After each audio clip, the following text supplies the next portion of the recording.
Most people think they have a money problem. They don't. They have a discipline problem, dressed up as a money problem.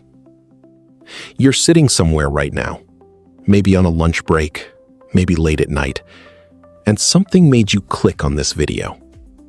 Maybe it was the title.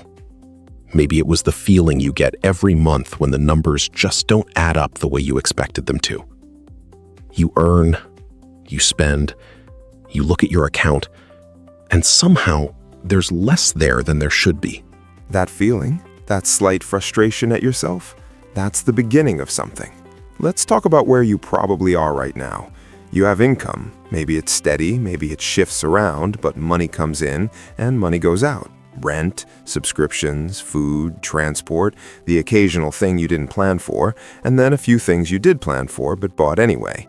You're not reckless, you're not throwing money around, but at the end of the month, there's not much left, and what is left doesn't feel like progress.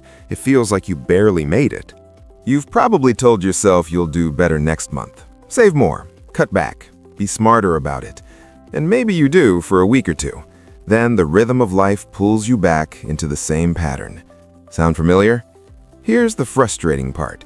It's not that you're not trying. It's that trying without a structure is like running on a treadmill. You're working hard, you're sweating, but you're not going anywhere. You look around and see people who seem further ahead, not necessarily earning more, but somehow they have savings, they have options. They're not anxious every time something unexpected comes up.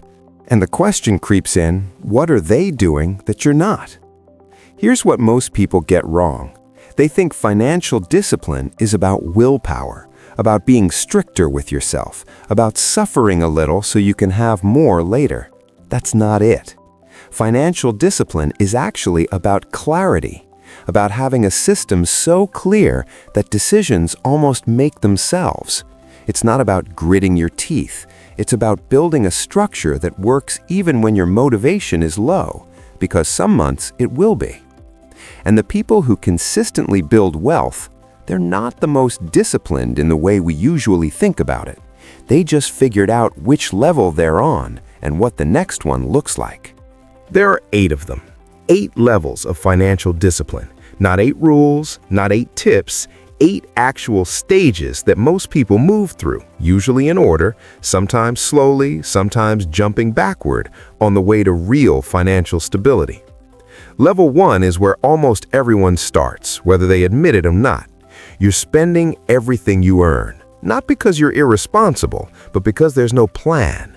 Money comes in, life absorbs it, and the month ends. This isn't failure, this is just the beginning. The problem isn't being here. The problem is staying here without knowing it. Here's a story worth paying attention to. A few years ago, a young woman working an ordinary office job realized she had no idea where her money was going. Not in a vague way, literally no idea. She sat down one evening and went through 3 months of bank statements. What she found surprised her. She wasn't spending on anything dramatic, just dozens of small things she'd forgotten about. She had roughly $400 a month disappearing into purchases she couldn't even remember making. She didn't change anything immediately. She just started watching. That's level 2, awareness. Before you can control anything, you have to see it. And most people skip this level. They try to jump straight to saving or investing without ever truly understanding where their money goes. Awareness is quiet work. It doesn't feel like progress, but it is. Once you see the pattern, something shifts. You start understanding which expenses matter and which ones are just noise.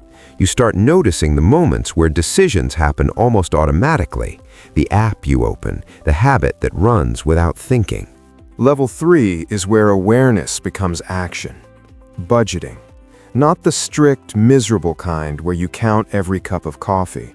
The functional kind, where you look at your income and assign each part a purpose before the month starts.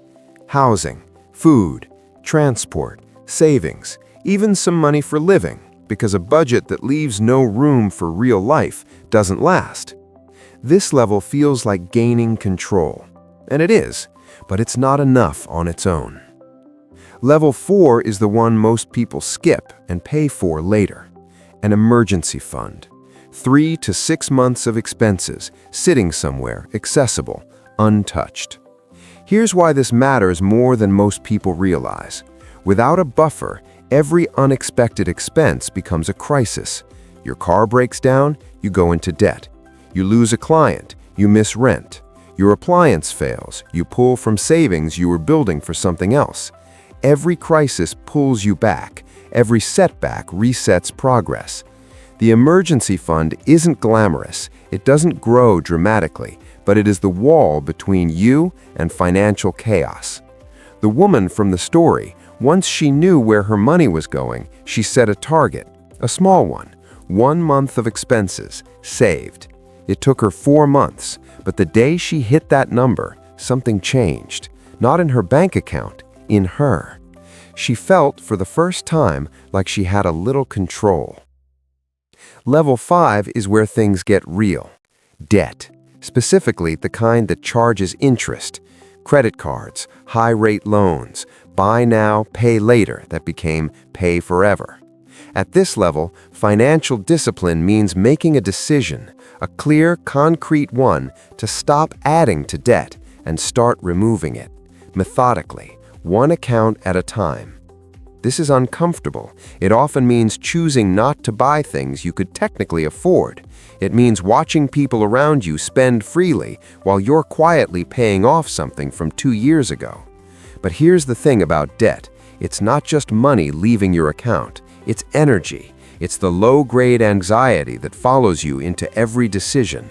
Paying it off isn't just a financial move, it's a psychological one. And when it's gone, when you look at that account and see zero, the sense of lightness is not what you expected. Level 6 is where money starts working differently.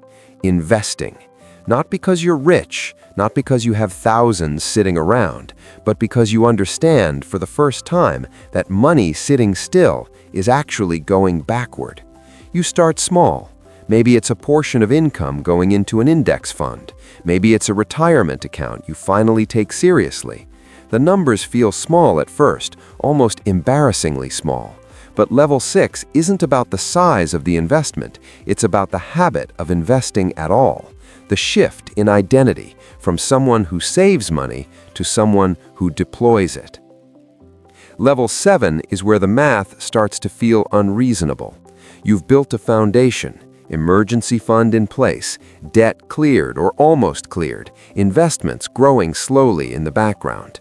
And now you start looking at something else, income that doesn't require your direct time, a second income stream, rental income, dividends, a small business that runs without you having to be there every hour. Level 7 is not passive in the way people romanticize online. There's work involved in setting it up, decisions to make, risk to manage. But the goal is a system, something that earns while you're focused elsewhere. The woman from the story eventually bought a small rental property, 1 unit, nothing impressive, but after a year, it was generating monthly income that covered part of her mortgage.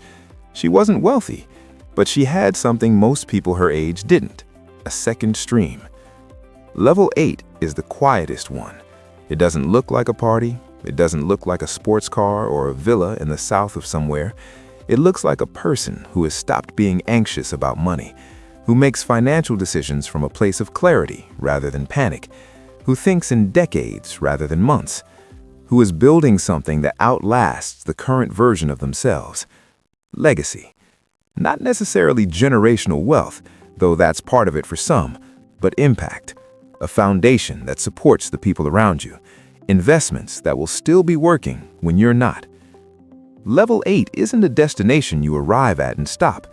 It's a way of thinking, a way of being in relationship with money that says, this isn't about what I can buy, it's about what I can build. Most people will spend their entire lives between levels 1 and 3 without knowing there's a level 8.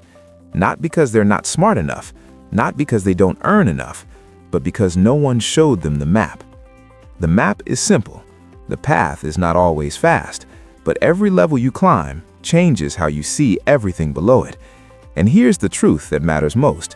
You don't need to be at level 8 to feel the shift.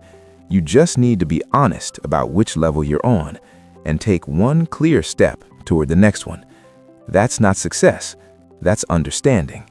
And understanding, in the end, is what changes everything.